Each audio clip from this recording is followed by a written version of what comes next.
In a world made up by one man, only one thing stands between him and the chaotic evil of human nature: the Dungeon Master screen.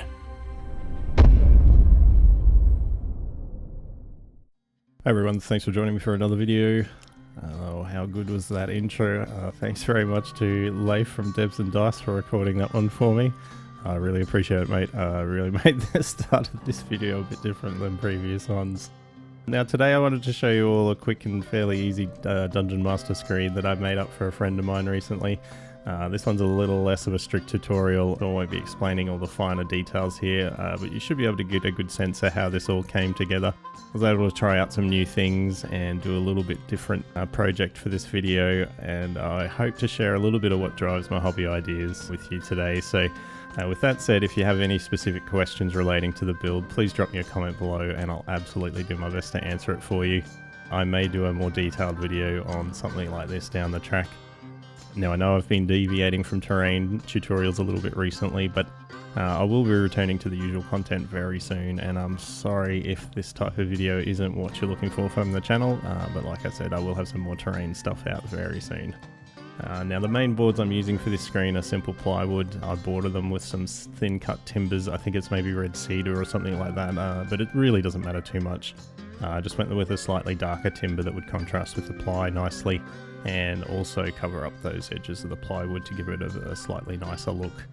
The hinges here and the magnets used in the build were purchased from eBay fairly cheaply, and the total build only took a couple of days. The main construction was finished on the first day, and then the details added after. It really doesn't take a lot of tools or skills to complete a project like this, and while you might see me use a table saw at one point in this video, it's really not necessary for the project, as a normal saw would do this fine. The wood burning tool I use is fairly fancy at this point, but I've managed a lot of my previous wood burning projects with nothing more than what's essentially a $30 soldering iron from the hardware store. So I really encourage you not to shy away from a project like this, because it doesn't take a decked out wood shop or lots of skills to complete this. I mean honestly, I'm usually winging this shit and making it up as I go anyway, so I wanted to share quickly with you today my thanks to everyone that's liked and subscribed this year, everyone that's viewed a video or watched anything I've done, all the commenters. I really appreciate it.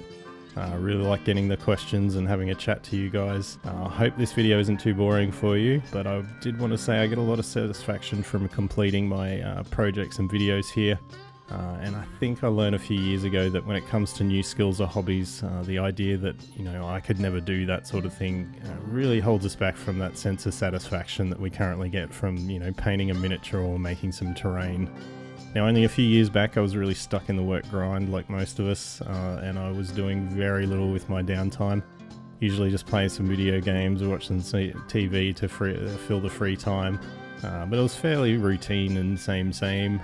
Now, I have no issue with those hobbies to pursue. I mean, I have many great memories from doing that, but I was honestly getting a little bit bored at the time, and I felt like I needed to do something extra, something a little more creative, and something that would give me a sense of actual accomplishment, and, you know, something I could actually put my hands on and hold, you know, and put on the shelf when I finished it.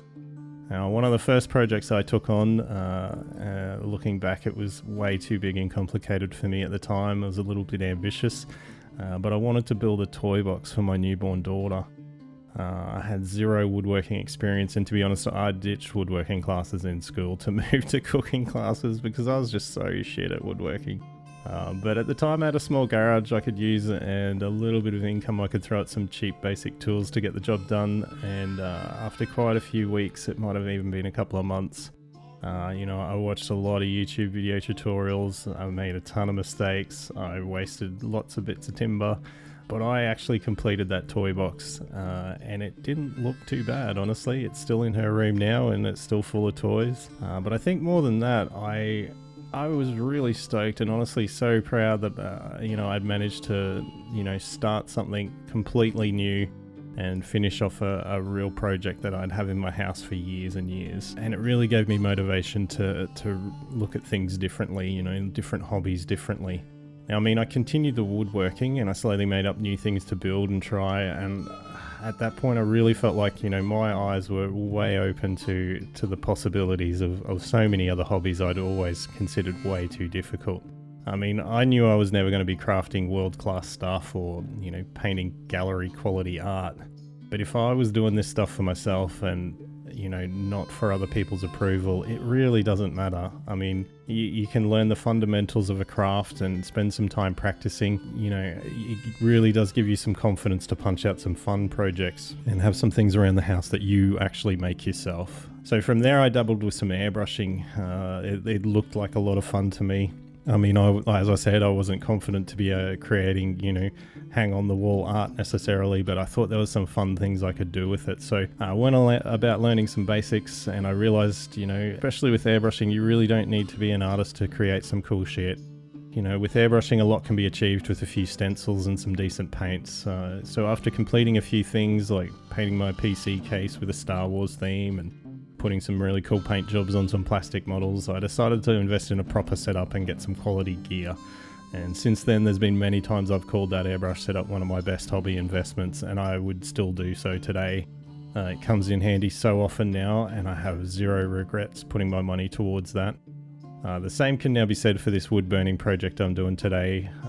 With a small investment of time, to watch some YouTube videos, learn some of the fundamentals, I realized I can smash out some really decent projects by using templates and techniques that are really easy for everyone to do.